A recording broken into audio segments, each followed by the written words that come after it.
Guys आज एक जानिब जो है अमेरिका के प्रेसिडेंट और चाइना के प्रेसिडेंट के दरमियान मुलाकात होती है, जबकि दूसरी जानब अमेरिका के अंदर इस मुलाकात की बहुत ही ज्यादा तशवीश पाई जा रही है। आखिर क्यों? क्योंकि वो समझ रहे हैं कि शायद ट्रंप ने इस मुलाकात में चीन के सामने मुकम्मल तौर पर घुटने टेक दिए हैं और मुकम्मल तौर पर हथियार भी डाल दिए हैं। क्योंकि ट्रंप जब चीन पहुंचते हैं तो इनके लिए रेड कारपेट बिछाया जाता है, लोग अमेरिकी झंडे लहरा रहे होते हैं और किसी वजह से शी जिनपिंग ने बच्चों का एक ग्रुप भी ट्रंप के सामने बुलाया और जिससे ट्रंप बहुत ज्यादा खुश होते हैं और उन्हें बहुत ही ज्यादा ये पसंद आता है। और इस मुलाकात से पहले डोनाल्ड ट्रंप ने शी जिनपिंग की बहुत ही तारीफ की और इन्होंने कहा कि आप एक अजीम रहनुमा है और मैं ये सबसे कहता हूं, बाज़ औक़ात लोग पसंद नहीं करते हैं कि मैं ऐसा कहूं, लेकिन फिर भी मैं कहता हूं क्योंकि ये सच है और मैं हमेशा सच बोलता हूं। इसके बाद इन्होंने अमेरिका और चीन के दरमियान मजबूत ताल्लुकात के बारे में बात की, लेकिन जब मुलाकात खत्म हुई और ट्रंप मीडिया के सामने आए तो इनका रवैया मुकम्मल तौर पर बदल चुका था। इन्होंने किसी सवाल का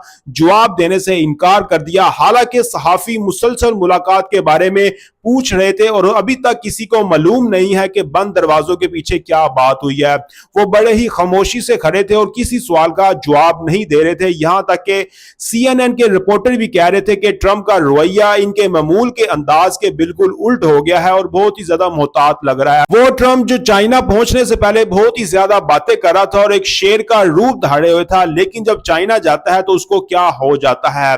और जर्नलिस्ट खास तौर पर ताइवान के बारे में सवाल कर रहे थे क्योंकि दोनों ममालिक के दरमियान ये एक बहुत बड़ा तनाजा है और ट्रंप से 2 बार पूछा गया कि क्या ताइवान पर बात हुई है, लेकिन इन्होंने सिर्फ इतना यह कहा कि चाइना बहुत खूबसूरत है और इसके अलावा इन्होंने ना कोई वजाहती और ना ही किसी सवाल का जवाब दिया। और लिहाजा मुमकिन है कि जल्द इस मुलाकात के बारे में मजीद मालूमात सामने आए, लेकिन इस वक्त बहुत से लोगों को ऐसा महसूस हो रहा है कि डोनाल्ड ट्रंप ने शी जिनपिंग के सामने मुकम्मल तौर पर जगाव इख्तियार कर लिया है। तो खैर नाज़रीन, क्या अमेरिकन जो है वो सही इस पर तशवीश कर रहे हैं या नहीं, लाजमी कमेंट सेक्शन में बताएं। बहुत शुक्रिया।